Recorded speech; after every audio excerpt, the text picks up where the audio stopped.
我亲手挖掉自己的双眼送给妹妹，只为了能够让她活下去。可她成为大帝后，却联合其他9位大帝境，将我封印在轮回印中，要一点点将我炼化致死。然而就在我临死前，轮回印竟将我的一生记忆显化了出来。此时，所有正道人士都围在轮回印前方，即便我已经被封印在轮回印中，只要没有亲眼看到我彻底消亡，所有人都提心吊胆。毕竟我可是天下唯一的天地境强者。此时，前方一个男子站出来说道：“轮回印乃是万古神器，仅需3日，便能将其彻底炼化。”此人便是正道联盟的领头人王腾，正是因为他的偷袭，天帝才被封在神器轮回印中。随着王腾的说话间，天帝的身体也慢慢虚化。可就在下一刻，天帝的身影突然消失在轮回印中，一时间所有人都慌了。什么情况？难道连万古神器都镇不住天帝？相比众人的慌乱，王腾却只是淡然一笑：“诸位不必担心，轮回印在炼化人时会显示此人一生过往，现在不过是正在显现天帝的一生而已。这也恰好说明天帝正在被炼化。”闻言，所有人都松了口气。而此时的我刚刚穿越而来，本以为自己身为天帝可以逍遥世间，可融合所有记忆碎片后，我直接傻眼了。自己竟然被天选之子所率领的正道联盟封在了这轮回印中，仅需3日，自己就会生死道消。这简直是天崩开局！我也只好尽快修改融合后的记忆碎片，寻找当前的破局之法。而在轮回印外，王腾不急不慢地说道：“大家不如趁此好好看看天帝曾经做过什么龌龊事。”王腾的建议得到许多人的认可，而此刻人群中的宁冰女帝却打算离开，准备等到3日后再来。她名叫白宁冰，是天帝的亲妹妹。王腾见状淡淡一笑：“宁冰女帝更应该看下去，只有直面心中梦魇，我辈修士才能更进一步。”这时帝后也飞到白宁冰面前：“妹妹，看下去吧，我陪你一起看。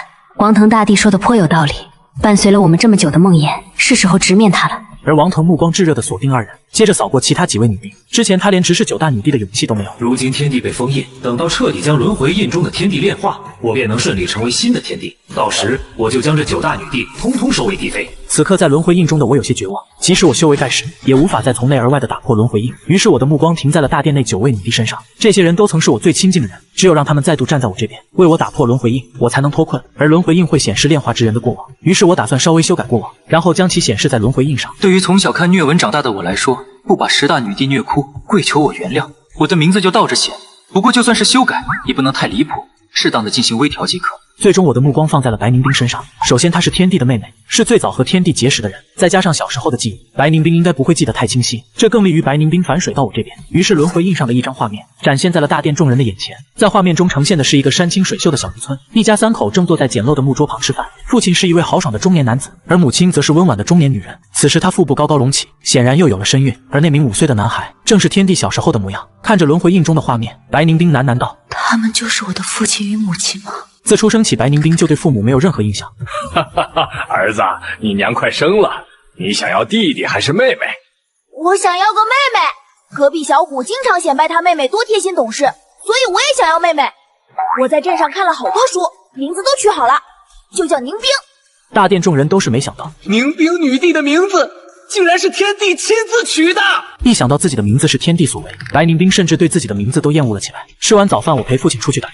父亲凭借熟练的技艺打上来5条鳗鱼，我便提着几条鳗鱼来到镇上。我将鱼卖了几个铜板，然后来到心心念念的书馆。这1年下来，我学到了很多知识，并且我还了解到了修行界的存在。传闻厉害的修士还能御剑飞行。在一本奇书中，我了解到了重瞳和至尊。传闻拥有重瞳者迟早会无敌天下，还有天地间的各种奇闻妙事。此刻，白宁冰眼中闪过一抹痛苦。仅仅为了日后的无敌，你就能狠心抢取我的重瞳吗？肯定是年幼的天帝知道了重瞳的存在，日后才心生歹念，夺走了宁冰大帝的重瞳。夕阳西下，我看完书开开心心返回村子，但当我来到村子后，却被眼前的画面震惊。只见整个村子到处都是尸体，就连湖水都被染了色。当我回到家里，更是绝望到了极点。父亲和母亲全部倒在地上，母亲腹中的胎儿还没出世，便胎死腹中。这一幕直接让轮回印前的正道联盟炸开了锅。这样的开局太不符合逻辑。如果白宁冰没有出生，那么现在的宁冰女帝又从哪里来？所有人的脑子都有些不够用，白宁冰更是愣在原地，不知在想什么。画面中我哭得撕心裂肺，明明上午都还好好的，我甚至都为妹妹想好了名字。可现在一切都恍如隔世。快走！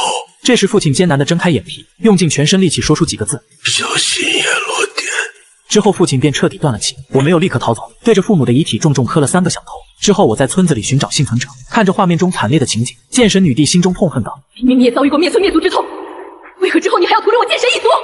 直到我确认全村再无其他活人后，拿上家里仅有的口粮，便拼命地朝山上逃去。在深山里有许多猛兽出没，哪怕是成年人都不敢轻易踏足。但我靠着之前陪父亲上山打猎的经验，还是忍着被荆棘刺伤的痛，在山上待了3天3夜。这段时间我的泪水都流干了，眼里流出的都变成了血泪。直到口粮也已经吃完，我准备去镇上隐姓埋名，打算有朝一日再报仇。结果我发现，就连整个镇子也被屠戮干净，死状和村里爹娘的死状一模一样。不仅是镇子，周边几个村子都是已经遭难。回到村子，我为父母立了墓，磕完头我不敢多留，打算离开，因为此刻这里似乎受到某种道法的影响，食物都开始枯萎收缩，变得不能吃了。随后我拿上父亲的打猎工具和弓箭，然后朝大山那边走去。路上渴了我就摘一些野果充饥，饿了就打猎来饱腹。一开始我还不熟练打猎手法，但渐渐的也找到了方法。当我来到山林另一边时，我突然遇到了一只体型巨大的白虎，在体型的差距下，我根本就不是对手。经过一番挣扎，我精疲力尽的倒在地上，而白虎也张着大嘴朝我扑来。在我意识模糊之际，心中升起了一股强烈的信念，我必须要活下去。在这强烈的意念之下，我的左目瞳孔在此刻一分为二，一股强大的威压在我身上爆发开来。重瞳在此刻觉醒，这一刻整个正道联盟再次炸开了锅。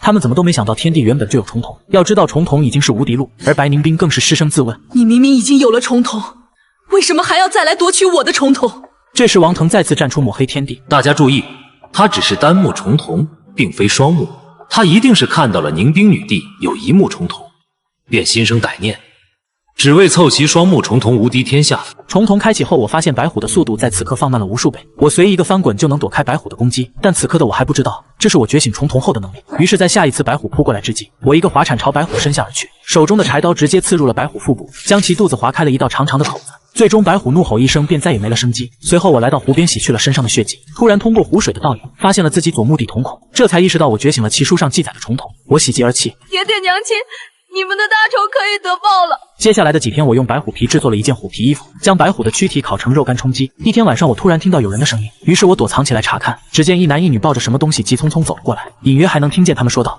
这个赔钱货扔在这里，让他自生自灭吧。快走快走，晦气死了。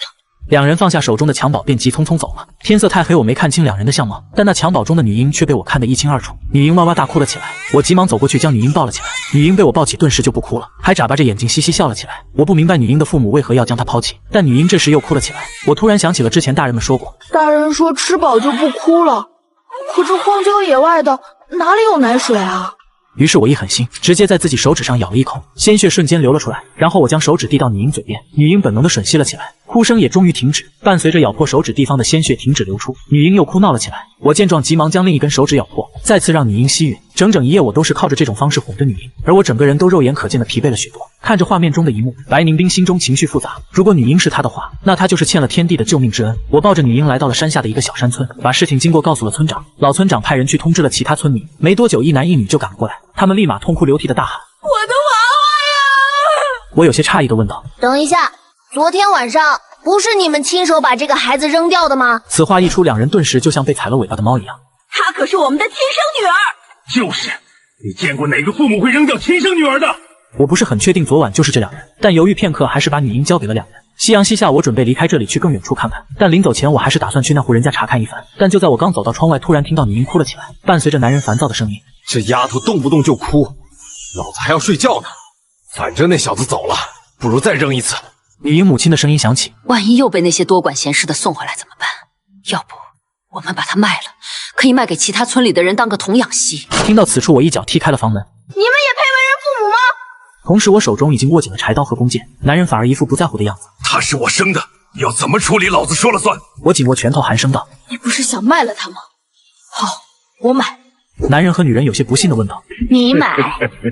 你一个小屁孩有钱吗？我让两人等我一会儿，然后朝着山上狂奔，生怕发生变故。我将那头白虎的尸体拖回了那户人家门口。这头白虎给你们，够不够？女人满心欢喜的连说够够够，男人却是更加贪婪。不够，再加上你身上这虎皮衣服才行。接过虎皮衣服，男人这才将女婴交给了我。这个赔钱货是你的了，以后她就是你的童养媳，怎么使唤她都行。我小心的接过女婴，她顿时就不哭了，并且还满脸可爱的笑了起来。随后我带着小女婴消失在了夜色中。我没家了，你也没家了，从今往后我们相依为命，绝不分开。这时我想起曾对父亲说想要个妹妹，于是我满脸温柔的看着女婴说道：从今往后你就是我妹妹，只要有哥哥一口吃的，就绝不会饿着你，只要有哥哥在，就绝对不会让人欺负你，以后你就叫白宁冰。这一刻，联盟众人终于明白，原来这个女婴就是如今的宁冰女帝。这时甚至有人觉得宁冰女帝似乎亏欠了天帝很多东西，虽然不是亲妹妹，但胜过亲人。而白宁冰这时也淡淡开口：天帝对我有救命之恩，等此间事了，我会闭死关，从此再不踏入世间一步。远离那村子后，我找了一个安全的地方，抱着小宁冰睡了过去。第二天醒来，我开始前往下一个村庄。现在最重要的是解决宁冰吃饭的问题，他几乎只能吃奶，吃不了其他食物。傍晚，我抵达了下一个村庄，这里虽然有很多牛羊，但我担心瘦奶吃了对宁冰的身体不好。在这里我问了个遍，都没找到适龄的产妇，于是我接连又找了3个村庄，最后终于找到了一个符合条件的产妇。但这个产妇也有要求，必须要拿东西换才给宁冰喂奶。于是接下来的日子，我就每天上山打猎，用瘦肉换产妇给宁冰喂奶。这样的日子持续了很久，我原本白白胖胖的身体，在奔波打猎中变得开始消瘦。不过，当看到小宁冰的小脸一天天变得红润，我就觉得这一切都值了。村里有人看我这样有些不忍心，建议让我把小宁冰扔掉算了。我直接一口回绝，她是我的妹妹，只要有我一口吃的，就绝不会饿着她。无论如何，我都不会丢下她。喂养小宁冰的那个女人也不是铁石心肠，见我日渐消瘦，她的条件也放宽了一些，而我也稍微减轻了一些压力。不久后的一天，小宁冰会说话了。爹。这天，小宁冰奶声奶气的叫我，我惊喜之余也出言纠正她：“是哥哥哦。”但小宁冰还是叫我爹爹。最终，在我一次次的纠正下，小宁冰终于有了进步。她这次叫了蝈蝈2个字，虽然从爹爹变成了虫子，但总归是有了进步。之后，在我的教导下，小宁冰能说的字也越来越多。只要是小宁冰想要的，我都会满足她。最后，我通过一点点积攒卖瘦肉的钱，在村里添置了一间废弃的房子，这样我们兄妹2人也算有了家。不过这也导致我长时间营养不良，相比同龄人，我算得上是非常消瘦。这时轮回印前响起了议论声，不得不说，幼年天帝对宁冰女帝太好了。从某种意义上来说，宁冰女帝算是天帝的童养媳了。不过，当众人看到白宁冰杀人的眼神后，他们没敢继续说下去，而白宁冰也在脑海中问自己：最初的时候，我真的算是他的童养媳吗？可为什么之后你就变了？小宁冰长大一些后，我也开始带她去山里打猎，但就算去，也是一些相对安全的地方，毕竟总待在村里也不是办法，也要看看外面的世界。而她长大一些，也能吃一些瘦肉。由于我经常在这里打猎，导致这片山的野味都快被我打光了。于是我们兄妹2人时不时会过上吃了上顿没下顿的生活，而山里的水果也几乎只有木瓜树。于是从小到大，小宁冰吃了好多的木瓜。此刻，正道联盟的人想到了木瓜的一个妙用，不过他们可不敢去看宁冰女帝。白宁冰自己下意识低头看了一下，确实还蛮有效果的。一眨眼便过去了5、6年，我和小宁冰都长大了，现在我也有11岁了。这天和往常一样，我带着小宁冰去打猎，突然我嗅到了一丝危险的气息。只见远处一群狼正在围攻一个少年，少年看起来和我年纪相仿。我在远处通过弓箭射死了3只野狼。由于我拥有重瞳之力，最终在我丰富的经验下，狼群全都被我给解决了。而那名少年已经被撕咬的昏迷了。我顾不上收拾战利品，就一手抱着小宁冰，背着少年往家里赶。我用药草为少年止血。就在这时，我眸光一凝，因为在少年的胸骨部位有一根充满符文的骨头。这难道就是传说中的至尊骨？奇书上说，得此骨者，可为人族至尊。这一刻，联盟众人也都是倒吸一口凉气。与此同时，众人的目光都停留在了一位大帝的身上。此人是天帝的结拜兄弟叶逍遥。他之前在一次重伤时被挖走了至尊骨，随后在王腾大帝的引导下，认为就是天帝挖走了他的至尊骨，这也是叶逍遥加入正道联盟的原因。叶逍遥坦然承认，没错，幼年救我的正是天帝。众人听完恍然大悟，这样一来就说得通了。但有一点很让众人不理解，天帝是后来挖走的灵帝至尊骨，但为什么不在这个时候动手呢？要知道这可是天大的好机会。王腾自认为想明白了一切，说道：很简单，肯定是天帝身边的幼年宁冰女帝的功劳。当时天帝动了贪念，但心性纯良的宁冰女帝将其制止，所以天帝才没在这个时候挖走逍遥兄的至尊骨。众人觉得王腾说的有道理，只有白宁冰看着这一幕没说话。幼年时期的事他记不清了，因为年幼时白宁冰遭遇过一场大劫，在大劫前的记忆他都非常模糊。画面中小宁冰心思单纯的说道：果果，至尊骨是什么东东呀？我一边为少年叶逍遥止血，一边简单的向小宁冰解释：是很厉害的骨头，有了它就能成为这世间最强的至尊。小宁冰不懂那么多弯弯绕绕，很是单纯的说着：那把它挖出来给果果，你来当大至尊。这一刻，联盟众人皆是无语，所有人都脸色古怪的看向王腾，这怎么看都是宁冰女帝在拱火呀。王腾此刻也是满脸尴尬，童言无忌，童言无忌。此时的宁冰女帝还小，不清楚自己在说什么，可以理解。白宁冰心绪有些不能平静，他没想到当时的自己竟然还会拱火天帝去挖至尊骨。对于小宁冰的话，我只是摇了摇头。妹妹，我们不能这样做，别人的东西再好，终究是别人的。重瞳已是无敌路，何须再借他人骨？联盟众人只感觉震撼无比，原来天帝在这么小的时候就有了这种觉悟与坚持，难怪后来能成为天帝。重瞳已是无敌路，何须再借他人骨？这句话说的太好了，我感受到了天帝的风骨，这份信念与坚持真的不是一般人。面对至尊骨的诱惑，还是这么好的机会却不下手，哪怕是在场诸位也做不到无动于衷吧。而白宁冰也记住了一句话：果果说的对，别人的东西终究是别人的，以后我会好好记住的。但一想到后来被天帝夺取他的重瞳，他的脸色就再次阴冷了下来。忙活半天，我终于为少年止住了血，伤口也进行了简单的处理。而在我的照料下，少年终于醒了过来，他开口问道：是你救了我？是我。我们的交流极为简短。紧接着我烤了一只狼，递给了少年一只狼腿，少年也没客气，开始大口大口的吃了起来。他现在急需补充力气，吃饱喝足后，少年说道：“我叶逍遥从不欠人情，你要什么？”我想了想，问道：“你是修行者吗？”之前少年被狼群围攻时，我发现他是有一定实力的，很像书中描述的修士。少年点了点头。能不能教我修炼？我想保护妹妹。少年却摇了摇头。成为修士需要从小就进行修炼才行，你已经没机会了。我想试试，哪怕只有一点机会，我都要抓住。少年想了想，从怀中拿出了一本功法。这是一部修炼功法，能领悟到多少，就看你自己了。联盟众人一看，这是一本最低级的基础修炼法，扔在路上都不会有人去捡。可幼年的我却如获珍宝，我小心的收下，朝少年道谢。随后我和少年互相交换了名字，等少年伤势恢复差不多后就离开了这里。而联盟众人却开始了议论：天帝不会就是靠着这本基础功法，最后成为了一方天帝吧？王腾大叫：不可能，天帝肯定是后来遇到了什么奇遇，才成长起来。于是，在众人的见证下，我半炷香的时间就修出气海，踏入了炼气境。众人见状，倒吸一口凉气。他们中最快踏入炼气的也用了3个月。整个修行界的境界分为炼气、筑基、金丹、元婴、化神、河道、渡劫、大成、真仙、仙君、准仙帝、先帝、大帝。很多普通人一生都无法修出气海进入炼气，而少年17的天帝，仅凭一本烂功法就轻易办到。为了找回面子，王腾又开口了：看来这都是天帝天生具备的优势，但同时这也代表天帝能踏上修行路。都仰仗了叶逍遥。如果不是他给了这本功法，或许天帝就会普通的度过一生。这时叶逍遥开口了：天帝能踏上修行路，确实来自于我。不管天帝怎样，他也曾是我的结拜大哥，参与围攻的，我心中终归有愧。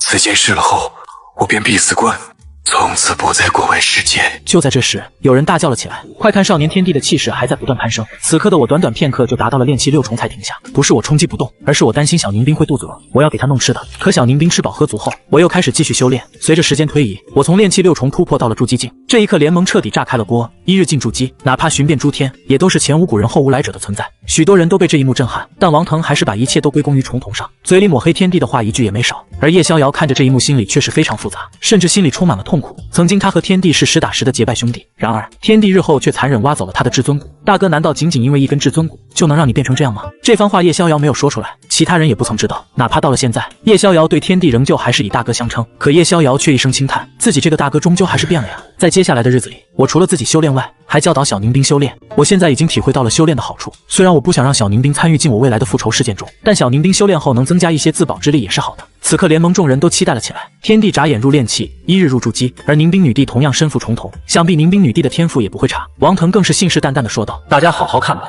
宁冰女帝的修炼速度肯定也会1日千里。天帝只是因为运气好有重瞳，而宁冰女帝接下来的修炼速度说不定比天帝还要快。众人也都是这么认为。我按照功法让小宁冰修炼，一开始我并没有提供指导，毕竟我刚开始也没人在旁指导，而且我担心我擅自指导并不适合妹妹，这样可能会把妹妹指导偏了，还是让她自己去感悟比较好。然而在小宁冰自行修炼的过程中，别说瞬间感应气海眨眼入炼气了，只见都足足过去了2天，小宁冰连半分气海的苗头都没感应到。蝈蝈，这个好难呀，蝈蝈，你教教我好不好？小宁冰有些气馁地朝我求助。此刻联盟里最尴尬的就是王腾，所有人都朝他投去了质疑的目光。王腾清了清嗓子：宁冰女帝毕竟年纪太小，心智还不全，等有人在一旁指导之后，她的修行速度一定可以赶上天帝的。其他人觉得也有道理，等少年天帝指点过后，女帝应该就能将一切都悟透。看着朝我求助的小宁冰，我想了想，终究还是没有立刻指点。在我看来，自己悟出的方法肯定比别人指点的修炼方法更好。我本以为这样就能让小宁冰修炼更加顺畅，结果没有想到这种状态又持续了2天，小宁冰还是没办法领会到气海。于是我打算将自己的修炼方式教导给小宁冰。妹妹，这种方式你体会一下适不适合自己，如果感觉不适，千万不要强求。小宁冰乖巧的点了点头，然后小宁冰用我教的方法又修行了好几天，结果仍然没有进入气海状态。这一刻联盟众人都不能理解了，现在分明已经有人指导了，结果还是无法感应气海，实在是太不合理。见众人的目光又看向自己，王腾只能再度咳嗽一声说道：这应该跟孩童时期心智未全有关系，想必再过几天宁冰女帝就能进入炼气。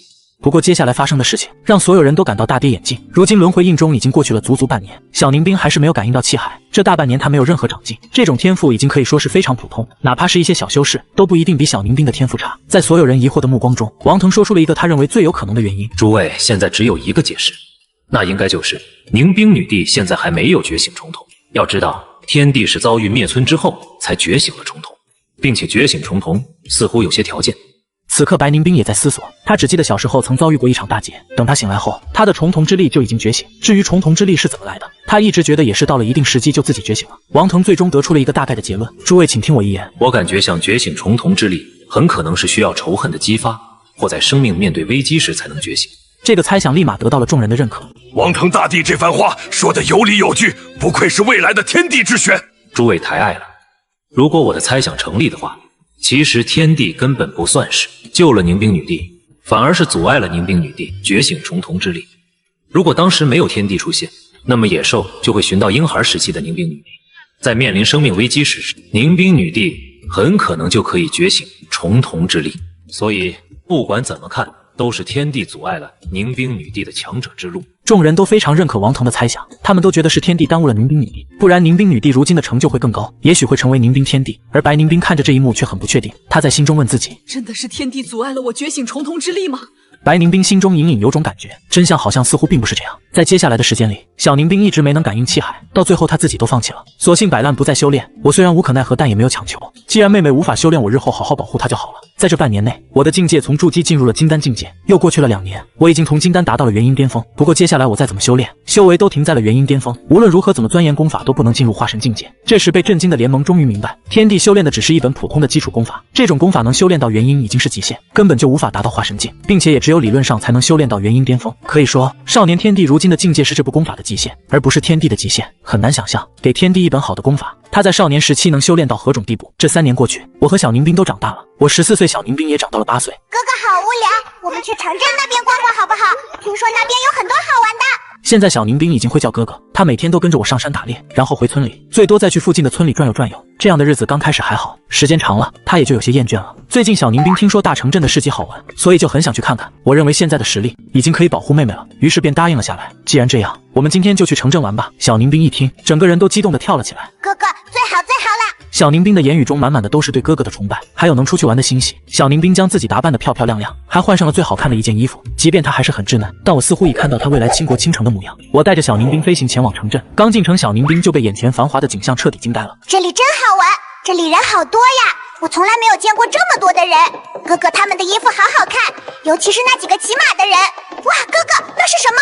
是其他人经常说的戏曲吗？小宁冰一惊一乍，看什么都觉得新奇，而我则是带着淡淡的笑意，不厌其烦地为小宁冰解释。不过有很多不懂的事情，我也会直接坦然承认，妹妹这个我不懂。没关系，反正哥哥是最厉害的，谁都有不懂的事啊。小宁冰毫不在意。此刻看着这一幕的白宁冰，紧握的指关节有些发白。他隐约记得，他的那场大劫似乎就来自这里。之后我带着小宁冰在城镇无忧无虑地逛着。哥哥那个是糖葫芦吗？我要吃糖葫芦，我要买糖葫芦。小宁冰身上本来就有钱，看到卖糖葫芦的小贩，直接兴奋地冲了过去。妹妹慢点！看到小宁冰跑那么快，我连忙跟了上去。但就在这时，天空之中云层之上，有一个神情阴寒的白眉修士正在俯视整个城镇，然后他的目光停留在了小宁冰身上。没想到这么普通的城镇中，还有这么有灵气的小丫头。哼！随即白眉修士大手一挥，许多人家的小女孩都不受控制，全部朝云层之上飞去，里面也包括小宁冰。她哭喊着大叫。除此之外，还有很多人家的父母也在哭喊，他们想抓住自己的女儿，但好像有种无形的力量，直接将他们狠狠摊开。而那些父母倒地后，直接生命气息全无，场面显得极为残忍。我拼了命的想去抓住小宁冰，但无形的力量直接将我压了下来。白眉修士有些惊讶，没想到这处小城镇还有一位元婴巅峰的修士。不过他并没放在心上。等得到这批童女的灵魂，老夫的修为绝对能更进一步。到时候哪怕雷劫也奈何不了老夫。联盟众人顿时就明白了，这白眉修士是一个合道境修士，现在的幼年天帝无论如何都对抗不了，并且公然抽取童女灵魂滋养元神，这种事放到现在，绝对是要被所有修士共同讨伐的。这时有人喃喃道：这么看来，天帝继位后更改修士法令，其实对时间有贡献，至少现在这种惨状少了很多。这时王腾感觉差不多了。诸位，迎宾女帝现在遇到了生命危机，接下来她肯定会在危机中觉醒重瞳之力。王腾大帝说的对，现在兄妹两人都有重瞳之力的话，也不是不能和白眉修士对抗。然而现场的画面却让人痛心，我拼了命的去追小宁冰，已经在本能的燃烧精血，但实力差距太大，不管怎么样我都追不上。然后我看到小宁冰被这个白眉修士直接抽离了灵魂，小宁冰的面容瞬间就僵直了，这代表小宁冰没了生机。这一刻，联盟直接炸开了锅。这究竟是怎么回事？小宁冰不仅没开启重瞳之力，更是在幼年期就死去了。那现在站在联盟的白宁冰又该怎么解释？灵魂被抽取代表生命彻底终结，而死去的人更不可能觉醒重瞳之力。联盟众人原本还以为在这危机时刻，年幼的宁冰女帝会觉醒重瞳，然后和少年天帝一起对战白眉修士。可画面中发生的事情让众人感觉一切事情都说不通了。王腾尽可能用自己的理解说道：“应该是这名白眉修士抽取小宁冰的灵魂后，将其收纳进了宝物中，并没有完全将其吞没。而之后，少年天帝击败了这名修士，释放出宁冰女帝的灵魂，才将她救下来。”这些话说出口后，王腾自己都不相信，毕竟现在的天帝想杀这白眉修士，简直可以说是做梦。他更猜不出画中的剧情，接下来会有怎样的发展。而白宁冰此刻也是呆愣在了原地，他隐约记得自己遭遇过一场大劫，醒来后就有了一种重生感。就在这时，画面中的白眉修士动手了，他直接将所有童女的灵魂彻底吞噬。眨眼间，白眉修士的元灵以肉眼可见的速度壮大，整个人的气息也暴涨了几分。联盟众人至少都是准帝以上的强者，他们自然能看出这代表什么。这代表小宁冰的灵魂被消化后，再也没有任何能存活的希望。难道在这个时候宁冰女帝就死去了吗？如果是这样，现在站在这里的宁冰女帝又怎么会和我们一起进攻天地？这一切超出了我的理解范围，谁能告诉我这到底是怎么一回事？这时王腾灵光一闪，又有了想法。诸位，我大概知道是怎么一回事。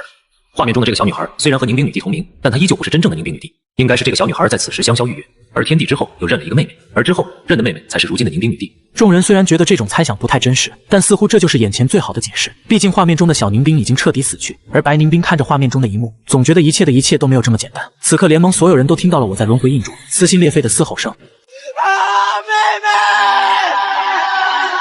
我绝望的声音引起了白眉修士的注意，他并没将我放在眼里，而是将没有任何生命气息的小宁冰丢给我。你要吗？来给你。我无比小心地接住小宁冰，此刻他脸上没有丝毫血色，我心中仿佛被千把乱刀狂斩。妹妹，你怎么样？回答我呀！其实不管我呼唤的声音有多大，小宁冰再也不能回应我了。他苍白的嘴唇和没有血色的脸，我知道这代表小宁冰生命已经终结。白眉修士吞噬过大量童女的灵魂后，他准备找个地方去渡雷劫，但就在白眉修士准备离去的时候，我直接拦在了他身前，叫喊道：“你还我妹妹！还我妹妹！”见我癫狂的样子，白眉修士只是噗呲一笑：“小娃娃，你妹妹已经死了，老夫现在心情好，可以放你离开。但你要是不识趣，就别怪老夫。既然如此，那我就杀了你，为我妹妹偿命。”说罢，我便更靠近了白眉修士几分。白眉修士压根不把我放在眼里，但我的一道攻击却让他皱了皱眉。白眉修士发现这个少年明明是元婴修士，却有化神中期的实力，于是白眉修士立马警惕了起来。小娃娃，你是哪个宗门的弟子？如果与老夫有缘，老夫今天也可以饶你一命。即便你已经如此冒犯我。白眉修士主要是怕少年是哪个大家族的传人，如果这样他还真得罪不起。一想到这里，白眉修士就有些后悔，今天就不该来这个城镇。不过有一点也让白眉修士很疑惑，如果是大势力的传人，那为何少年的妹妹如此普通？而此时的我听不进任何话语，直接凌空一掌劈向白眉修士，这是我长久打猎悟出的战斗方式。白眉修士此刻一脸难以置信，竟然是剑意。可白眉修士发现少年手中并没有剑，他竟只靠手掌就劈出了剑意。白眉修士终究是有些托大，被我一掌劈中他胸膛的衣衫直接炸开。不给白眉修士骇然的时间，我又再度重来，和白眉修士展开贴身肉搏。此刻面对境界比我高的河道境修士，我凭借本能的疯狂战斗，但在外人看来这和送死没有任何区别。而在我蛮横霸道不要命的进攻下，白眉修士竟一时间被搞得有些应接不暇。突然白眉修士冷哼一声，河道境的气息直接将我震飞出去，但我仍然没有退缩。我一边和白眉修士肉搏战斗，一边护着怀里的小宁冰，不让他受到一点伤害。尽管他现在已经是一具逐渐冰冷的尸体，伴随着怒火的燃烧，我的重瞳在此刻开始一分为二。眨眼间一股无形的威压散发开来，而白眉修士彻底被震惊了，他立马认出这就是重瞳。同时白眉修士立马露出了狂喜之色，他在想，如果夺取重瞳之力，那还怕什么雷劫呢？不只是渡劫，即便是大成真仙乃至后面的准帝、先帝、大帝，他也不是不能争上一争。尤其是看到眼前少年只有元婴修为后，白眉修士更是觉得老天都在助他。哈哈哈，小娃娃，老夫便用你的重瞳之力，助老夫一路成就大帝之路。说完，白眉修士便伸出大手，朝着被他禁锢的少年抓来。但下一秒，我的眸中闪过一抹幽光，白眉修士的禁锢当场被我破开。白眉修士见状不禁反省，不愧是重瞳之力。此时白眉修士不敢托大，他确信只要他认真起来，这个少年绝无任何取胜的机会。随着白眉修士一声大喝翻来，一张漆黑的魂幡出现在了白眉修士手中。联盟众人见状皆是气愤无比，因为这魂幡上不知有多少生命被这白眉修士残害，并且从魂幡上能感受到白眉修士残害的都是普通人。联盟众多修士简直就要气炸，恨不得当场诛杀这白眉修士。白眉修士操控魂幡，那乌黑的怨魂之力直接缠绕在了我肩膀上。白眉修士想趁机绞断我的肩膀，但下一刻一道金芒自我重瞳中爆闪，一把金色的长剑爆射而出。这一幕让联盟众人惊住，难道这就是重瞳之力的木射神兵吗？我感觉这柄金色长剑至少是上品灵器。虽然上品灵器对于众人来说不算什么，但他们知道，对于少年天帝而言，上品灵气绝对是一件神兵利器，因为白眉修士费尽心思炼制的魂幡，也才勉强接近中品灵气的范畴而已。重瞳之力只是稍微展现，就能凭空凝结出上品灵气级别的法宝，那日后天地的重瞳之力又该多么恐怖！忽然一个疑惑出现在众人心中，他们似乎从没见天帝使用过这种重瞳之力。在我金色长剑的挥动下，白眉修士魂幡的怨魂碰到长剑的金光，就仿佛老鼠见到了猫一样开始疯狂退缩。紧接着我的眸光一闪，金色长剑又化成了一把金色巨剑，在我疯狂的进攻下，白眉修士的魂幡当场被我击成无数碎片，而白眉修士也遭到反噬，一大口本源之血直接喷出。白眉修士此刻心中惊骇无比，他怎么都没想到自己和这个元婴少年差了2大境界，结果却被对方打爆了自己的本源法宝。而联盟众人也是瞬间失声，因为他们已经看出那柄金色巨剑是一把准仙帝器，重瞳之力竟然这般恐怖。很快有一个准仙帝强者发现少年天帝的重瞳中流出了一丝金色的血液，于是这个准帝下意识走上前了几步，结果下一刻这名准帝直接捂着眼睛惨叫了起来，并且身体也痛得开始抽搐。众人心中一惊，不知道怎么回事。王腾连忙开口解释：诸位不要离轮回印太近，靠近轮回印时会让画面中之人所呈现的痛苦同比例的折现出来。修为未达到仙帝者的道友莫要靠近，若修为达到仙帝，倒是可以无。王腾最后那一句无视还没说出来，他本想做个示范，朝轮回印靠近了几步，结果下一刻整张脸都是惨白一片。如果不是他及时用修为封住了声带，他刚才也会像那名准仙帝一般惨叫出来。10几名仙帝听到王腾的意思，应该是仙帝级的修为可以无视这种痛苦，于是他们不放在心上的上前了几步。结果下一刻，10几道惨叫声嚎啕般的狂叫了起来，所有人在此刻都急忙的远离了轮回印。王腾脸色有些苍白，也有些尴尬。诸位，此事是我疏忽了。轮回印呈现的画面中，人的体感是无视修为传递的，哪怕大帝也会切身体会到这种感觉。诸位千万不要靠近。所有人听完没一人敢上前一步，但这时白宁冰却主动靠近了轮回印。白宁冰每上前走一步，他眼睛的痛苦就加重1分，距离轮回印越近，他所承受的痛苦就数倍增加。这就是他当初所承受的痛苦吗？白宁冰站在轮回印前感受着痛苦，一动不动。刚才感受过痛苦的众人不禁自问，这份痛苦当初的少年天帝他究竟是怎么承受下来的？要知道他现在还只是个10几岁的少年啊。此刻面对白眉修士的我，虽然疼痛，但我眼皮都没眨一下，因为我没有时间顾及这些。和白眉修士的战斗还在继续，但我怀中没有生命气息的小宁冰确实没有受到一丝一毫的波及。我靠着金色巨剑斩爆白眉修士的魂幡，又开始主动朝白眉修士挥舞巨剑。白眉修士被我直接斩飞，整个人都飞进了云端。白眉修士还没回过神，我就已经杀入了云端，我仿佛入了魔。白眉修士在云层中不断被我狂斩，没多久白眉修士就已经被我在空中生生砍飞了至少300次。此刻正道联盟一片寂静，谁都没有想到白眉修士会被少年天帝压着打。如果继续战斗下去，众人都觉得死的会是那名白眉修士。这时有人看着白宁冰问道：不知战胜这名白眉修士后会发生什么？宁冰女帝大人还记得？王腾有些不满的开口了：轮回印中的小宁冰已死，绝对不是现在的宁冰女帝。之后会发生什么，宁冰女帝又怎会知道？这时白宁冰没有情绪波动的声音传出：我年幼之时曾遭遇过一场大劫，很多细节都记不清了，只记得醒来后就见到了自己的师父，之后我拜入师门，才有了如今的成就。许多修士开始猜测，难道是少年天帝斩杀这名白眉修士后，又以大机缘复活了宁冰女帝吗？王腾觉得绝对不可能。叫宁冰很明显没有复活的机会。宁冰女帝这般精彩绝艳，想必其师尊也一定是隐世高人吧。白宁冰虽然在感受着轮回印中的痛苦，但一想到师父，他心中就泛起了一丝温暖。我师父早已生死道消，不过师父他老人家的境界，即便是如今的我也无法看透。此话一出，让众人都为之骇然，而王腾也是可惜的说道：可惜令师如此强者，若不是早已生死道消的话，与我们一起围攻天地，天地绝对支撑不住。对此白宁冰没有回应，他发现王腾只关心师父是否活着，这样能更好的拿下自己的天帝哥哥。一想到这里，白宁冰就对王腾更加厌恶了起来。此刻白眉修士节节败退，整个身体都是伤痕，手指也是止不住的颤抖。白眉修士不知道祭出了多少法宝，但都被眼前少年尽数斩毁，而这一切都来自于少年的那把金色巨剑。白眉修士顾不上心疼，他现在只想保住一条命。突然白眉修士发现少年收剑了，而且还把剑挡在了小女娃身前。白眉修士双目瞬间发光，他知道少年在保护那个小女娃，即便小女娃已经没了生机。于是白眉修士开始爆发出强大的威压，他打算将小女娃的身体直接压碎。而我一边保护着小宁冰一边战斗，此刻也不得不由攻转守。而白眉修士招攻击小宁冰，这也让我更加被动。联盟有些修士直接破口大骂：白眉修士，你堂堂一派宗师，竟在肉体凡胎下此毒手，丢尽了修仙者的脸面！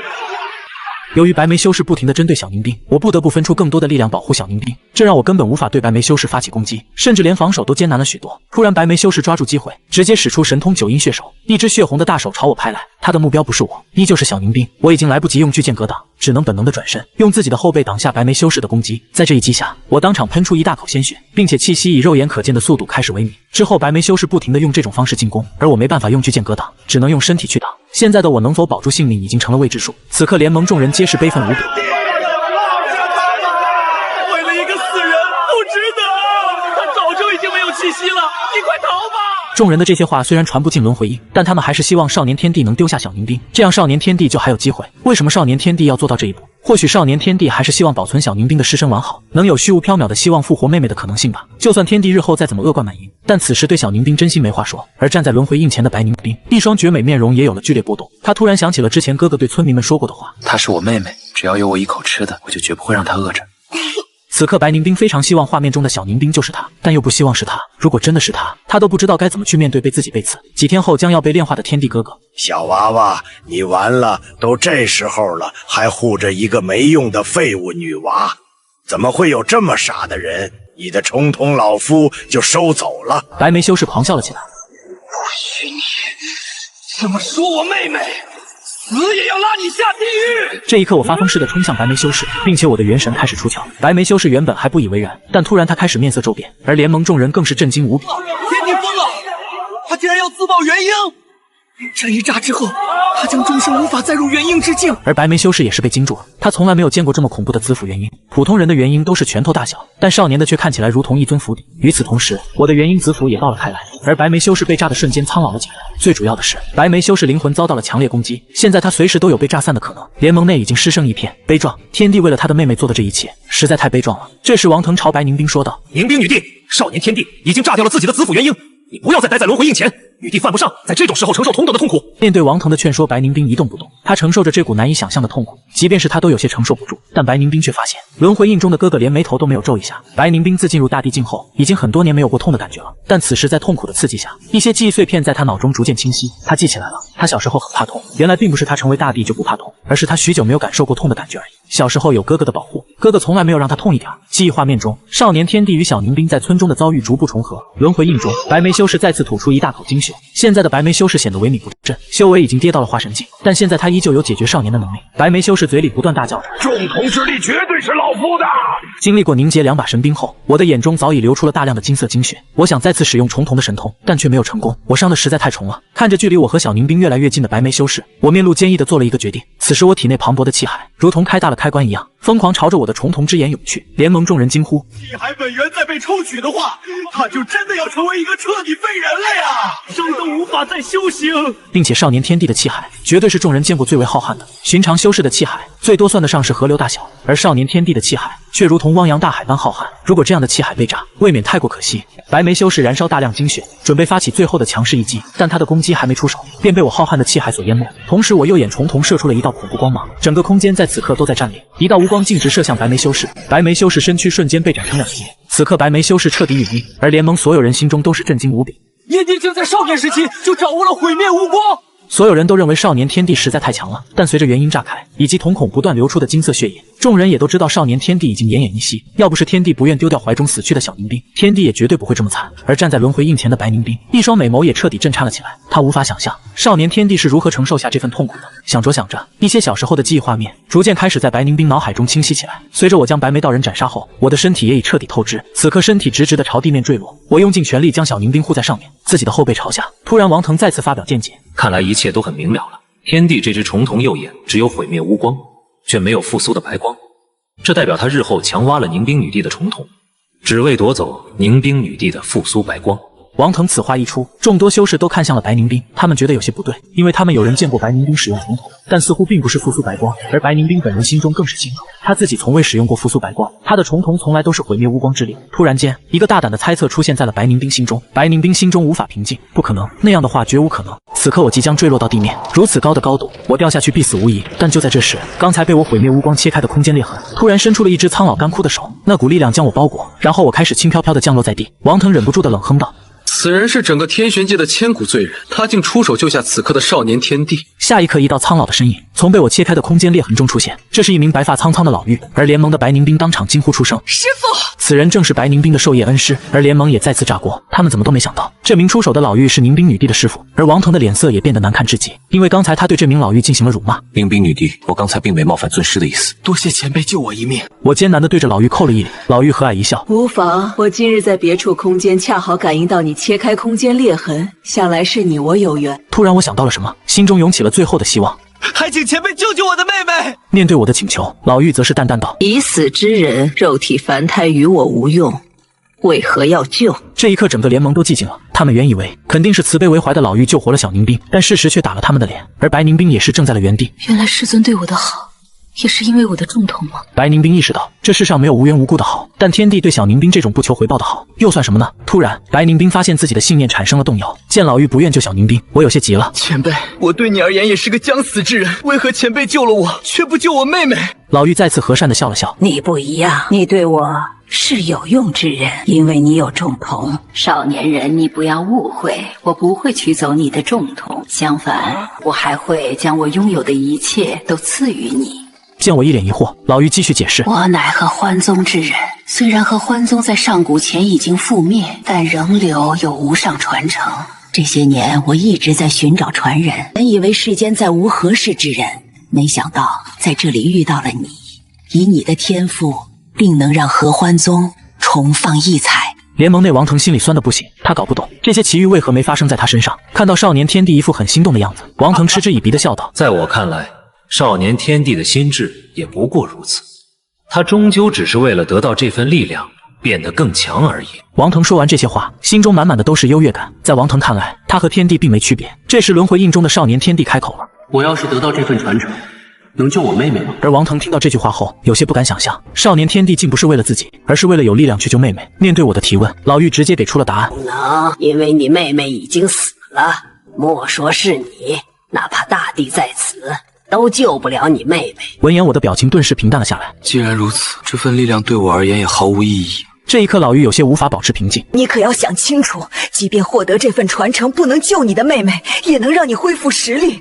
这样的传承怎么会无用呢？我无比平静地说道：“我现在子府元婴已炸，气海也已干涸，已经是一个废人，当不起你这份传承。”老妪淡然一笑：“你有重瞳，仅仅这一点就胜过其他了。有你重瞳的天赋神通，假以时日就能恢复伤势。”突然，我灵光一闪，问道：“如果我妹妹有了重瞳，那她能不能接受合欢宗的传承？如果接受了传承，又能否死而复生？”老妪摇了摇头：“你妹妹没有重瞳，她只是个普通人。在我出手的那一刻，我就已经将你们兄妹的天赋看得一清二楚。丢下已死的妹妹，等你日后强大了，像这样的妹妹，再认上多少个都是无妨。”老妪想让少年打消这个念头，好好接受合欢宗的传承。而我沉默半晌后，目光坚定地看向老妪：“那如果我愿意付出一切代价，她是不是就可以接受传承，就可以死而复生了？”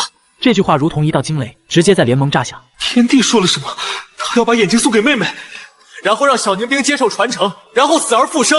要知道这可是重瞳啊！怎么会有人舍得送出去？等等，如果此时那个人成功了的话，那现在的宁冰女帝的重瞳……突然没人敢继续说下去，因为这个玩笑实在太大了。而轮回印前的白宁冰更是心绪不明。真的来自于哥哥吗？我可是亲手被死了，哥哥，我该怎么面对他？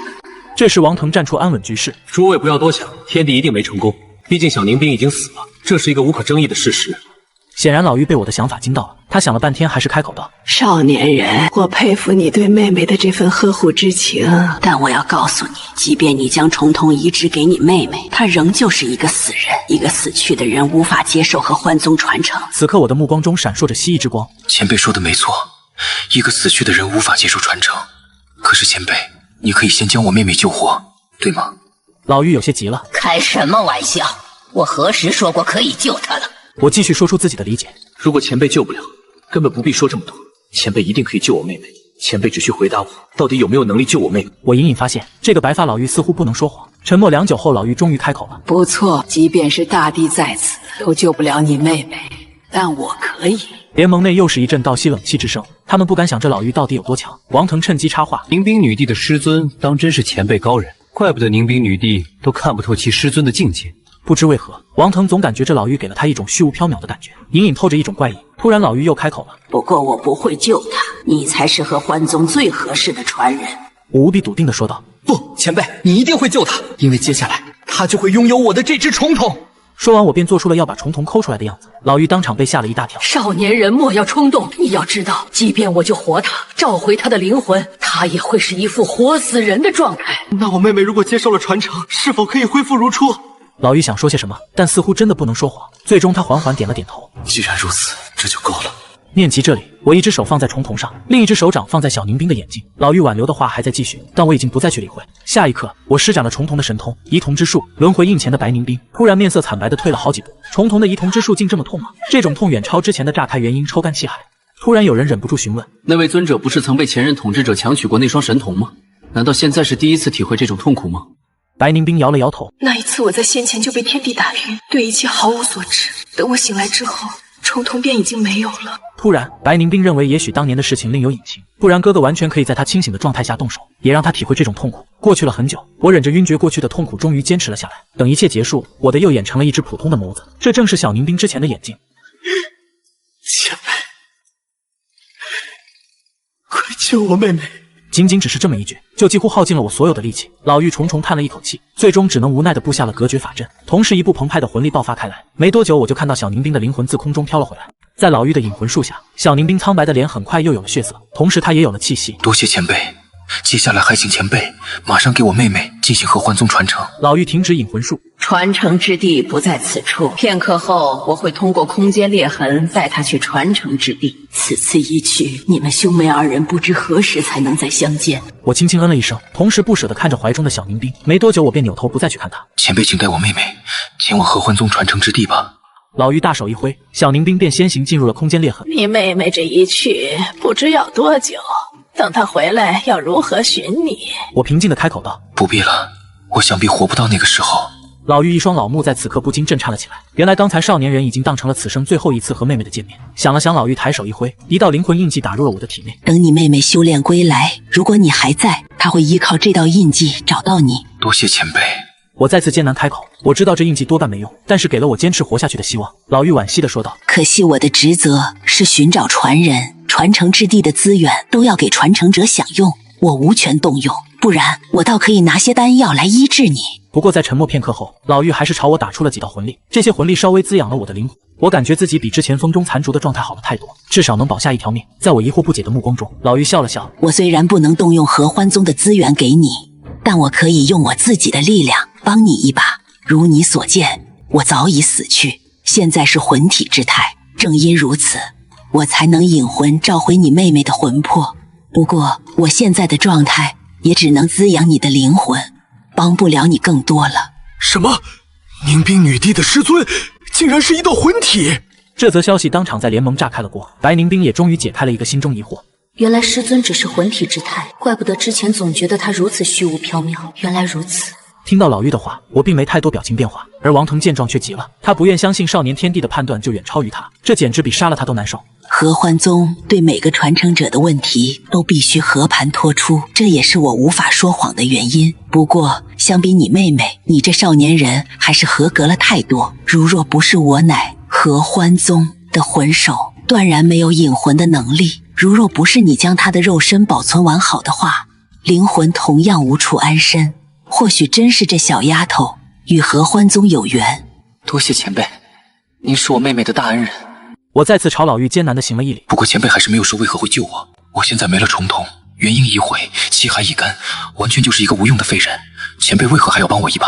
突然老妪淡淡一笑：谁说你是个无用之人了？年轻人，我在你身上看到了一股无限的可能。若你能活下来，未来的成就恐怕会超出我的想象。到时候以你对你妹妹的情谊，自然会保护她，这也是变相的保护了合欢宗的传人，又怎么会无用呢？少年人，我心中有种预感，如果你能活下来，以后你妹妹便能够无碍的成长。她靠的多半不是合欢宗的传承，而是你呀！联盟内众人都佩服老妪的眼光，因为她所预料的实在太准。宁冰女帝一路以来最大的保障，其实是她的天帝哥哥，并不是她那一身的传承。要知道白宁冰身负重瞳，又有着倾城的容貌，在修为不高的时候，怎么可能不遭人觊觎？但有了一个无敌的天帝哥哥，便不再敢有人打白宁冰的主意。如果没有天帝哥哥的震慑，白宁冰也许早就已经生死道消了。现在欠下哥哥这么多，白宁冰完全不知道自己究竟该怎么去偿还了。现在我终于知道老妪为何要救我。多谢前辈，我会记住这份大恩。老妪淡然一笑：我这身子多撑几百年没差别，不如用这点时间赌在你这个有无限可能的少年身上。联盟众人心中都很认同老妪的举动，因为他所说所做都是正确的。前辈的大恩，我定会报答。若有我能帮上的事，我一定尽心竭力。老妪笑了笑：既如此，我倒真有个不情之请。若你日后遇到门中血脉流传，请随手帮上一把。我认真的点了点头。我明白您的意思，若有朝一日能遇到您的故人之后，我必将护他们周全。听完我的话，老妪容颜终于舒展开来。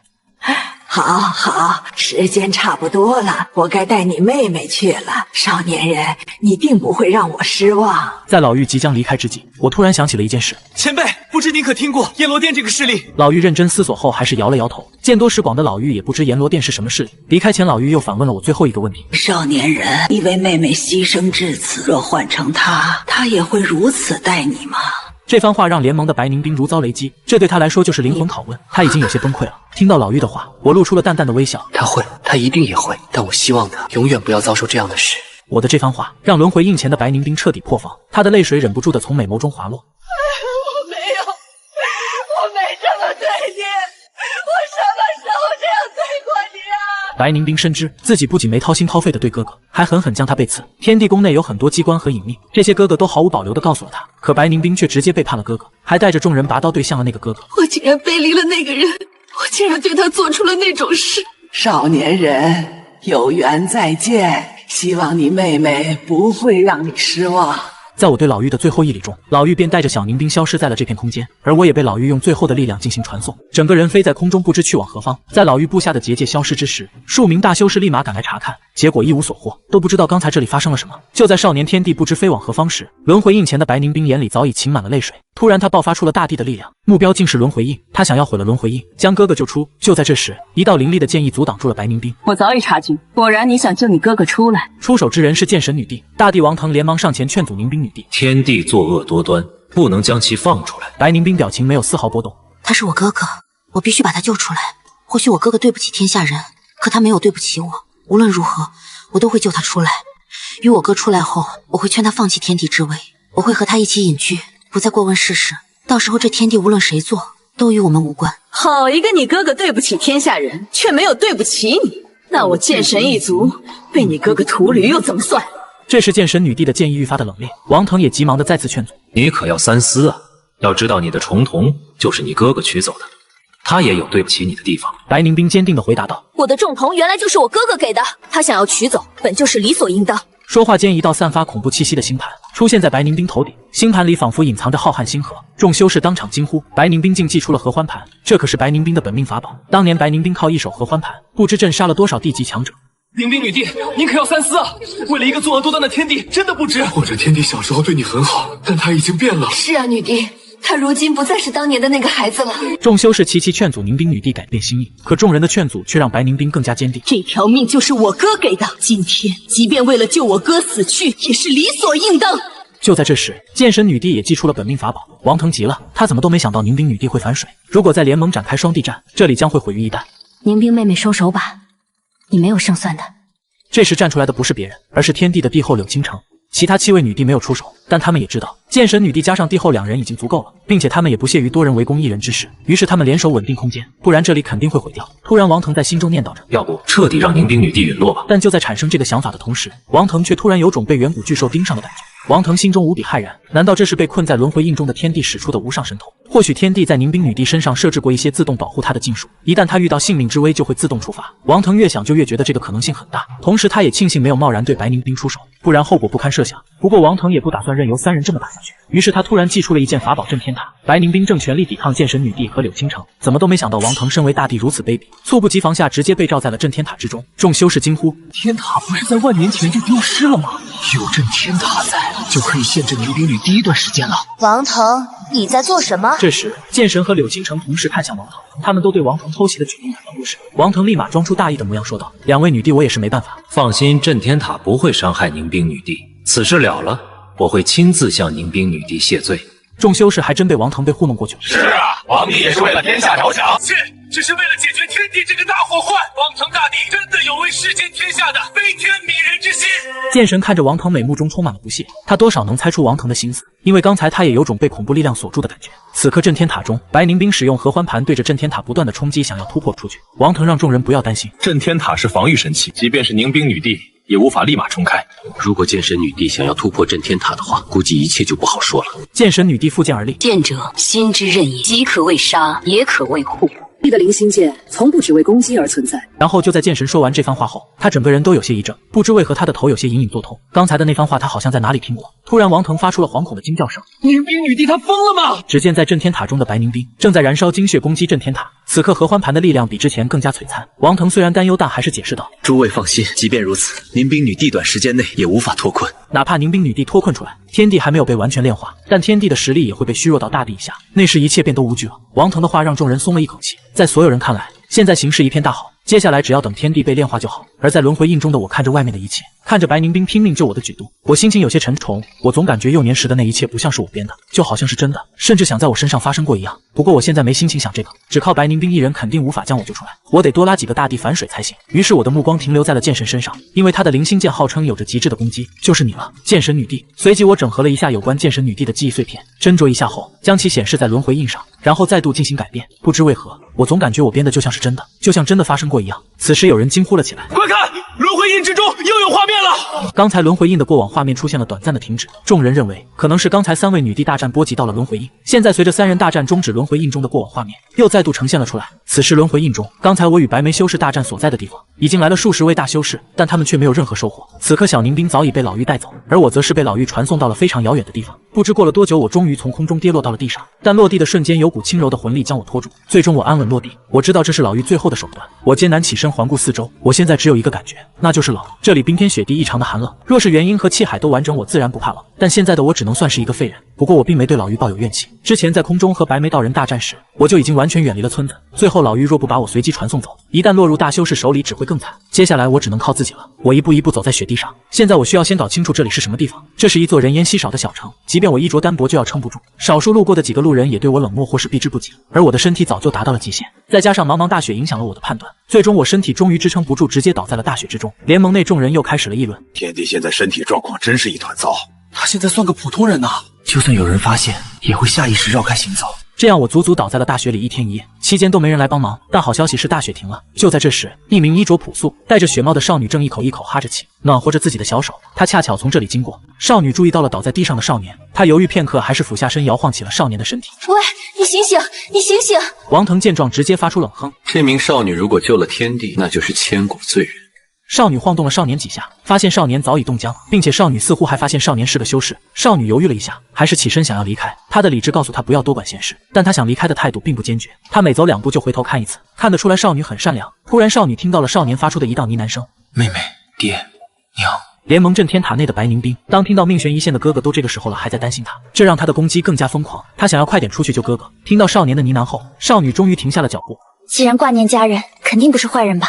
最后，少女还是将少年背了起来，然后吃力地向自己的住处走去。很久之后，少女终于将少年背回了住处。而这时，联盟众修士却大感意外，他们本以为少女身上有一股若隐若现的精气，应该也算是个修士。可少女居住的地方也非常普通，甚至可以说是破旧。就在众人以为少女要为天地解冻的时候，但少女却并没有直接生火，而是院子里拿出了一捧雪进来，然后在少年的手臂上不停地搓呀搓的。联盟众人不理解这是为何，明明天地冻降，为何不用火解冻，反而用雪搓？就在这时，剑神女帝清冷的声音传了出来：全身冻降不能直接生火或热水，用火烤会血管破裂，需雪搓复温。这时众人才恍然大悟，真相原来是这样。然后众人对着剑神女帝又是一顿恭维，而剑神女帝只是淡淡说道：我从小在严寒之地生活，对此有些了解罢了。剑神的话刚说完，他就产生了一种奇怪的感觉，他隐隐觉得这个少女似乎有些熟悉。当少女为少年用血擦拭了半天后，虽然起到了一定的血液恢复顺畅效果，但仍旧有些治标不治本。再这么下去，少年的心脏肯定会彻底终止跳动。少女犹豫片刻后，双颊不禁有些泛红，她轻轻解开了少年的衣领，打算直接擦拭胸膛，这样效果是最好的。我可是头一次对男子这样，你千万不能死啊！少女就这么嘀咕着。可当少女解开少年上衣的瞬间，整个人正在原地。少年的胸膛上布满了狰狞的伤口，有些是旧伤，有些还在渗着血。最触目惊心的是丹田处，那里仿佛被生生掏空，只剩下一个虚无的空洞，气息微弱如风中残烛。他从未见过如此重伤却还活着的人，下意识伸手轻触那道最深的伤口，指尖刚碰上去，少年突然剧烈咳嗽起来，口中涌出黑血，染红了他素白的衣角。少女惊慌失措，却并未退缩，她用尽力气将少年拖到炕上，又跑去院子里翻找草药。她记得爷爷说过，极寒之地生长的雪莲草能吊命。而此刻的轮回印外，众人正紧盯着印中画面。王腾冷笑着开口：天帝命不该绝，竟遇到傻子搭救。剑神女帝却突然上前一步，目光死死锁定在那少女脸上。虽然少女带着雪貌，面容稚嫩，但那双眼、那神情、那下意识咬唇的动作，竟与她记忆中某个模糊的影子逐渐重叠。她呼吸微微急促，脑海中闪过零碎的画面：冰天雪地，少年背着她跋涉，她伏在他肩上，声音虚弱：“哥哥，我冷。”少年将她裹紧，声音坚定。相信我们一定会走出去的。就在这时，轮回印中的画面再度流转，时间仿佛被加速。少女每日上山采药，为少年擦拭伤口，为他服下雪莲草熬的汤药。少年天帝时而清醒，时而昏迷，每次醒来第一句话总是：“妹妹，她在哪里？”少女轻声安抚：“你会好起来的，等好了我陪你找妹妹。”少年望着她，目光恍惚，忽然握住她的手：“宁冰是你吗？”少女脸一红，连忙抽回手：“我叫阿雪。”少年沉默片刻，低声说：“谢谢。”日子一天天过去，少年的外伤逐渐结痂，但丹田依旧空洞，气息微弱。他尝试运转功法，却连一丝灵气都凝聚不起，每次尝试都会咳出血来。阿雪看不下去，按住他的手：“别试了，你的丹田已经废了。”少年天帝眼神暗蓝，却并未绝望。他看向窗外茫茫雪原，忽然问：“这里有剑吗？”阿雪愣了愣：“只有砍柴刀。”刀也行。阿雪找来一把生锈的柴刀，少年天帝接过握在手中，虽然虚弱，但握刀的姿势却沉稳如磐石。我走到院中，对着风雪缓缓挥出一刀，没有灵气，没有剑意，只有最朴素的斩击。但那一刀挥出的瞬间，轮回印外的剑神女帝浑身巨震。她认的那一刀，那是剑神一族入门剑诀的起手式。风雪出灵，唯有在极寒之地感悟风雪10年以上，才能挥出如此纯粹的寒意。风雪出灵起手式。画面中，少年天帝每日挥刀，从清晨到日暮，雪落满身，他仿佛不知疲倦，即便咳血，即便跌倒，也会爬起来继续。阿雪在一旁看着，从担忧到沉默，再到眼眶微红。他悄悄多煮一份粥，将仅有的肉末全放进他碗里。某一夜，少年突然发起高烧，浑身滚烫，口中一语不断：“宁冰，快跑！娘，阎罗殿，我要查真相。”阿雪用雪水为他擦拭降温，守了整整一夜。天亮时，少年天帝终于退烧，却陷入更深的昏迷。阿雪咬了咬牙，背起少年，深一脚浅一脚走向雪山深处。他记得爷爷说过，雪山之巅有1000年冰魄，可续脉疗伤，但那里有雪妖守护，凡人靠近必死。他不是凡人，他是剑神一族流落在外的血脉，只是他自己不知道。轮回印外，剑神女帝的指尖深深掐入掌心，他终于想起来了。他原本出生在南域，家族为了练就出他的剑心，才将他放逐在北域雪原历练。也就是在那个时候，他救下了少年天帝。后来当他返回南域家族时，没想到家族正遭遇大难，他被仇家追杀，再次逃入北境雪原时，是一个少年背起他，穿越暴风雪，将他藏在山洞中，自己引开追兵。也正是这一次悲惨的遭遇，让剑神女帝遗失了过往记忆。他一直以为那是梦，是濒死前的幻觉。原来少年就是你。画面中，阿雪爬上雪山之巅，1000年冰魄悬浮在冰洞中央，散发着幽幽蓝光。一只3眼雪妖从暗中入口，利爪直取阿雪咽喉。阿雪不会武功，却本能的侧身躲开，从怀中掏出一枚玉佩，那是他从小带着的，从不知有何用。玉佩在接触到雪妖的瞬间，爆发出刺目剑光，雪妖惨叫一声，被剑光斩成2半。阿雪愣住，低头看玉佩，上面浮现出2个小字：剑心。他来不及多想，取下冰魄，匆匆下山，将冰魄贴在少年丹田处，蓝光渗入，我苍白的面容渐渐恢复一丝血色。当我睁开眼，看见阿雪冻得发紫的嘴唇和手上被冰魄冻伤的裂口，愧疚之意伴随着沙哑的声音：“你何必为了我去冒这样的险？”阿雪笑了笑：“你答应过我要去找妹妹的，你不能死。”我沉默良久，忽然伸手轻轻擦去她脸上的血水。等我恢复，我教你练剑。阿雪眼睛一亮：“真的？”时光飞逝，3年过去，我依旧无法凝聚灵气，但我的刀法越发凌厉，甚至能在雪地上刻出剑意痕迹。阿雪跟着我学刀，进步神速。她不知道自己学的也是日后自己创建的剑神一族独有的寒天剑意。某一日，一群黑衣修士闯入小镇，他们手持罗盘，径直来到阿雪家门前。为首之人冷笑：“剑神一族的余孽果然就藏在这里。”阿雪惊恐的不知所措，我将他护在身后，握紧柴刀。黑衣修士不屑：“你个毫无修为的废人，你敢挡我们的路？”少年天帝不语，只挥出一刀，刀光掠过为首修士脖颈，只见其人头落地，其余修士骇然，随即联手攻来。少年天帝的刀光如网，每一步都精准踩在雪地凹陷处，借力卸力，竟以凡人之躯连斩7名筑基修士。我回头看向阿雪说道：“你走吧，他们不会罢休的。”阿雪摇头：“去哪儿我就去哪儿。”少年天帝苦笑，阿雪眼神坚定地说道：“以前是你救我，现在该我救你了。”他拉起少年天帝奔向雪山深处，那里有一座古传送阵，是爷爷临终前告诉他的，若遇大难可启动此阵，但去向未知，生死由天。2人踏入阵法，光芒吞没身影。轮回印外，剑神女帝已泪流满面，她想起来了，全部想起来了。那个叫阿雪的少女，就是少年的自己，而少年天帝就是背着她穿越风雪，教她练剑，为她斩杀追兵的天帝。她颤抖着看向轮回印，声音哽咽：“一直都是你。”王腾察觉不妙，厉声：“剑神女帝，我要被幻象所惑，那是轮回印伪造的记忆。”剑神女帝猛然转头，眼中寒光如剑。伪造！那我胸口的剑痕从何而来？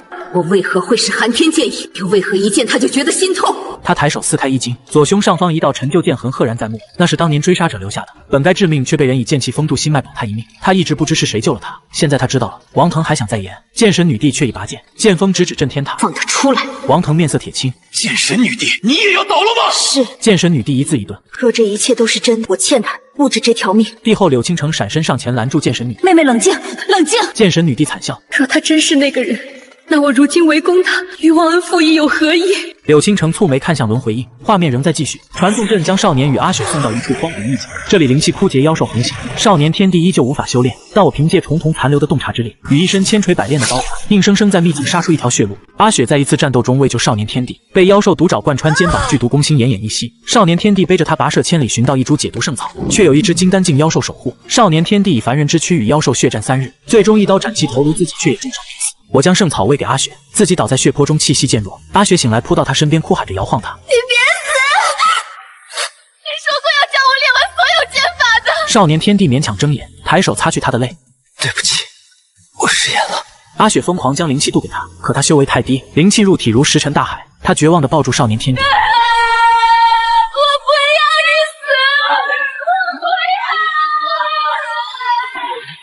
少年天帝忽然咳出一口黑血，血中竟夹杂着点点金光，那是当年老妪留在他灵魂中的魂力，此刻被濒死激发生机，与圣草药力融合，竟在他丹田处重新凝聚出一丝气旋。少年天帝活了下来，却依旧无法修炼，但那丝气旋让他能勉强调动一丝灵魂之力。他靠着这丝魂力，在秘境中刻下无数阵法，引来天雷地火淬炼己身。3年又3年，他肉身逐渐强横，虽无修为，却可群碎山岳。阿雪修为见长剑一小成，二人并肩闯荡秘境，斩杀妖兽，探寻古迹，感情日益深厚。某一日，他们找到一处上古剑冢，冢中有一柄锈迹斑斑的古剑，剑旁刻着一行字：星剑无锋，大道至简。阿雪伸手去握，剑身骤然亮，无数剑气涌入他体内。少年天帝守了他7日7夜，第7日，阿雪醒来，眼中剑意凛然，修为暴涨至元婴。他看向少年，眼神复杂。这剑认我为主了。他说我是剑神一族最后的血脉。少年天帝平静点头。你该回去了。阿雪拉住他的手。你跟我一起。少年天帝摇头。我还有事为了。什么事？报仇，寻妹，灭焰罗殿。阿雪咬牙。我可以帮你。不必，你的路在剑神一族，别为我耽误。阿雪从背后抱住他，声音哽咽。我舍不得你。少年天帝身体微僵，轻轻握住阿雪的手。我走了。留下阿雪一人在剑中，他握着古剑，泪落如雨。轮回印外，剑神女帝已泣不成声。她终于明白，为何自己会对天地宫中的一草一木熟悉，为何会下意识避开某些机关，为何总在午夜梦回时看见一个背影在风雪中渐行渐远。他抬手，灵星剑发出清越电鸣，剑气冲天而起，直劈震天塔。给我破！王腾怒吼，拦住他，但其余7位女帝竟无一人动手。他们看着轮回印中的画面，神色各异，眼中皆有动摇。帝后柳倾城轻叹一声，退后一步。此战我不参与了。其余女帝纷纷退开，她们想起自己与天帝的过往，那些曾被认定为虚伪的温柔，此刻在轮回印中一点点浮现出真实的模样。剑神女帝一剑斩落，震天塔剧烈震动，塔身出现裂痕，白宁冰从塔中冲出，合欢盘光芒大盛，与剑神女帝并肩而立。你们都要反！王腾面目狰狞，白宁冰冷冷看他。是你要反，你才是真正的幕后黑手，焰罗殿的余孽。王腾瞳孔骤缩，胡言乱语！剑神女帝剑指王腾，当年追杀我的人都是你派去的，怕剑神一族与天地结盟，妨碍你掌控正道联盟。话音落下，白宁冰联手剑神女帝朝着轮回印合力劈下一剑，只见轮回印只是微微颤动了一下。一旁的王腾见状狂笑，是又如何？如今9帝已去其2，其余7帝重伤为虞，轮回印中的天帝也将死，你们凭什么与我斗？他身后数十名正道联盟修士齐齐上前杀气腾腾。就在这时，轮回印突然剧烈震动，印中画面骤然破碎，一道身影缓缓从印中走出，白衣染血，黑发披散，双目却亮如星辰，左眼重瞳，右眼普通，却透着看透万古的沧桑。他看向白宁冰，微微一笑：“妹妹，我回来了。”又看向剑神女帝：“阿雪，久等了。”最后看向王腾，眼神骤然森寒：“阎罗殿现任殿主，你的戏该落幕了。”王腾骇然：“你不可能脱困！”天帝抬手，掌心浮现一道轮回印虚影。轮回印炼化的是记忆，而我早已将记忆炼成真身。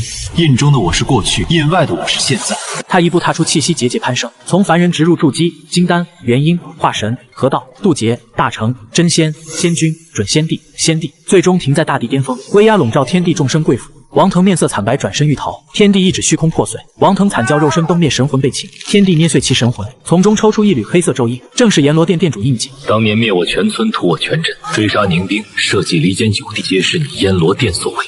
天帝声音冰冷：“今日我以天地之名判你魂飞魄散，是不得超生。”黑色咒印哀嚎消散，天帝清明。天帝转身看向9位女帝，目光扫过每一张脸。白凝冰泪流满面，剑神女帝眼含热泪，帝后柳倾城低头不语，其余女帝神色愧疚。天帝轻叹一声：“过往种种皆有缘由，我不怪你们。”白凝冰扑入天帝怀中：“哥哥，对不起。”天帝轻抚她的发：“你永远是我妹妹。”剑神女帝上前握住她的手：“这一次我不会再让你独自一人。”天帝点头看向众人，声音响彻天地：“今日起，我重尝天地之位，整顿三界，肃清燕罗殿余孽，还天下太平。若有不佛者，可来战。”闻言无人感应，众生齐齐拜服。天帝牵起白凝冰与剑神女帝的手走向天地宫，宫门大开，仙乐齐鸣。他回首看向轮回印，印中画面定格在少年与阿雪分别的血缘。他轻声说：“过去的苦难已成阶梯，未来的路我与你们同行。”轮回印并未收起，天帝抬手按在轮回印上，目光扫过每一张脸。你们心中之祸，今日以轮回印为镜，照见真实。印中光华流转，画面不再是被篡改的过往，而是被掩盖的另一面。千年前，合欢宗传承圣地深处，白凝冰闭关冲击地境，他头顶的合欢盘剧烈震动，盘中封印的是魂魔尊残魂，趁机反噬，魔气侵蚀他的重瞳。若重瞳彻底魔化，他将沦为魔尊傀儡。危急关头，天地撕裂虚空而至，他感应到妹妹危机，不顾自身天劫将至，以地血为引，施展仪瞳镇魔术，并非挖走重瞳，而是将魔魂与重瞳本源暂时嫁接至自己右眼，以自身地魂为牢镇压魔魂，过程痛苦至极。天帝右眼血流如注，但他动作轻柔如雨，生怕伤及白凝冰神魂分毫。仪瞳完成后，白凝冰陷入昏迷，他的重瞳也因此进入休眠状态。天帝将他托付给合欢宗护法长老，自己踉跄离去。天帝的右眼重瞳已被魔气污染，从此他闭右眼而战，世人只当他是巨鳌。而王腾早已潜伏在合欢宗，他趁白凝冰苏醒前，用幻心镜篡改白凝冰的记忆，镜中映出天帝狞笑挖瞳的画面，声音扭曲的狂笑：“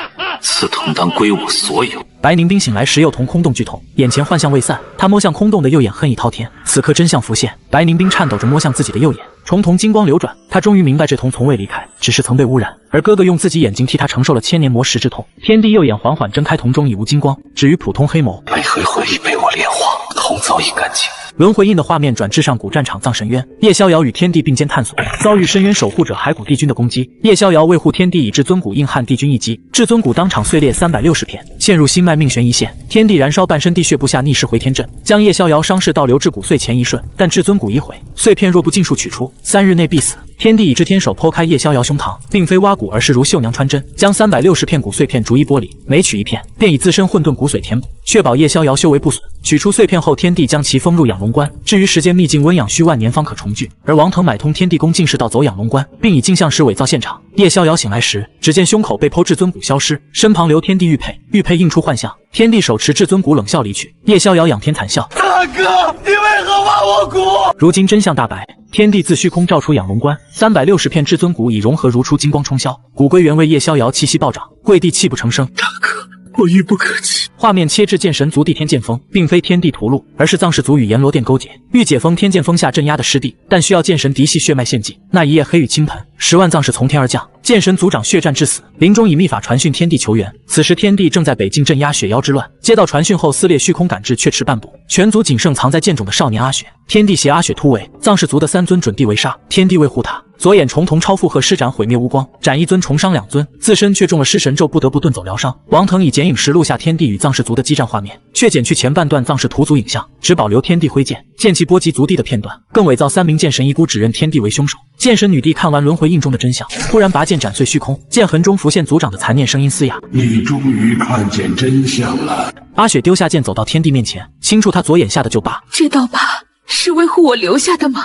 天帝握住他的手，柔声回应道：“都过去了。”轮回印的画面暗下，只传出王腾的密谈之声：“以后可知，你柳族竟是白莲氏镇压幽冥血海阵眼。天帝修炼魔功，勾结血海之主，3年后血海必破，柳族全族成祭品。”柳倾城怒斥道：“胡言！陛下绝非此人。”王腾冷笑一声，用天帝遗留的精血伪造幻象展示给帝后。只见天帝在幽冥边界与血海之主虚影对饮。王腾又道：“唯一解法，以天帝地血浇灌白莲，重封血海。你若不忍，我可不借。你假意叛他，引他入轮回印，印炼化时自会提取纯净地血。我以秘法转注白莲，可保你族无恙。事成后，我立誓不伤他性命，只废其修为。你与他可隐退山林。”柳倾城挣扎数月，终在族人性命与私情间选择前者。他要求王腾立天道誓言，绝不取天帝性命。如今真相揭晓，柳倾城面无血色。那血海是怎么回事？天帝轻叹，挥手间轮回印映出真实。幽冥边界，天帝并非与血海之主对饮，而是以自身为牢，将血海之主镇压于体内，日日承受血食之痛。他气息不稳时的魔气冲天，实为镇压之象。我从未入魔，天帝褪去上衣，心口处一道白莲印记熠熠生辉。你族白莲早已地血温养百年，血海之危3年前已解。